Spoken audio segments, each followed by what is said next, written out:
Today we are going to talk about identity and access management. This is Dr. Kavya Gupta from Department of CSE IAM, Kiting to be University. So let's discuss the topic once. We'll just go through the topics once. What we are going to discuss today. We are going to go over the IAM basics, identity management, access management, privilege access management.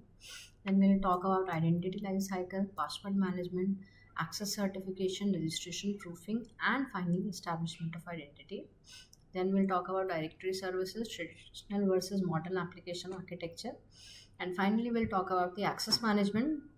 What are the various factors of authentication, single multi-factor authentication, MFA in short, accountability, and finally, session management. So let's discuss. Happy learning. First, so why are these different topics we are discussing in the same module? Because first is who is the user, so that comes under your identity management, identity lifecycle, identity and access management. Second is how do we verify them, that comes under your authentication. Authentication can be single factor, multi-factor, or two-factor authentication to establish the identity of a user. Then third is what are they allowed to do. So the authorization and privilege access of those particular users is what we are going to discuss. And finally, how do we manage and audit access over time? The governance and directory services over all these identities and where these identities are stored. So IAM basics, identity management.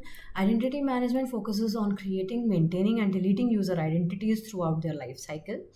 The key functions include user onboarding and offboarding. Whenever a new user joins a particular organization, they are onboarded, and when the particular employee or user exits an organization, then there is offboarding.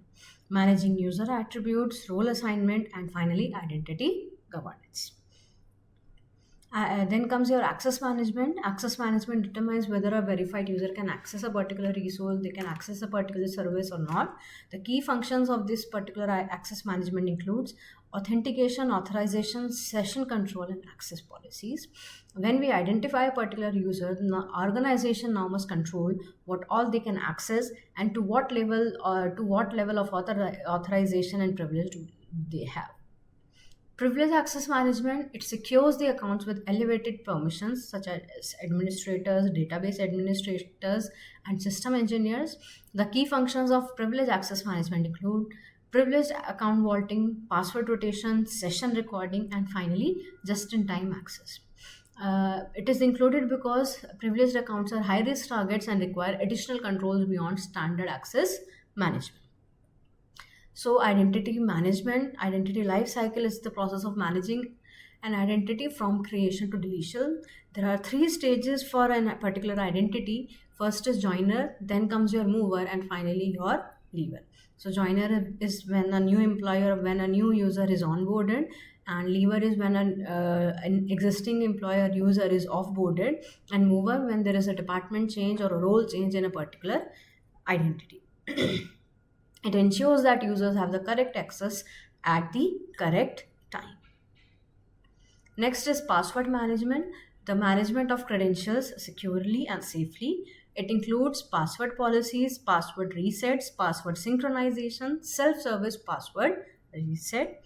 Passwords are a very password management is a very important part because still in many services, still in many organizations, password is the primary authentication method for any kind of resource.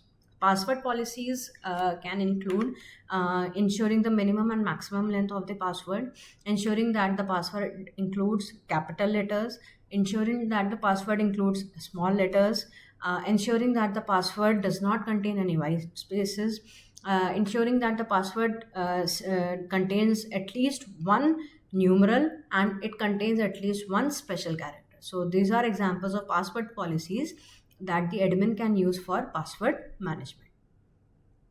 Next is access certification. It is the periodic review of user access rights. It's basically like an audit. So the admin, so what the admin has to do is they have to periodically review all the user access rights. The privileges that are assigned to any kind of user, they have to be reviewed periodically. The period can depend on the organization. It can be quarterly, it can be half yearly, or it can be yearly as well. uh, First, when a new role is assigned to a particular identity or a user, at that time the privilege is escalated, but otherwise we need to check if any particular identity or user has unnecessary permissions. Then in that case those permissions are removed. This is done to maintain the principle of least privilege. Principle of least privilege says that we should assign, or we should ensure that all identities or all users have the minimum privilege access to all the resources of the organization, and only the privilege should be increased if the particular if a particular role has been assigned to a particular user. Okay, then it why this particular access certification is needed?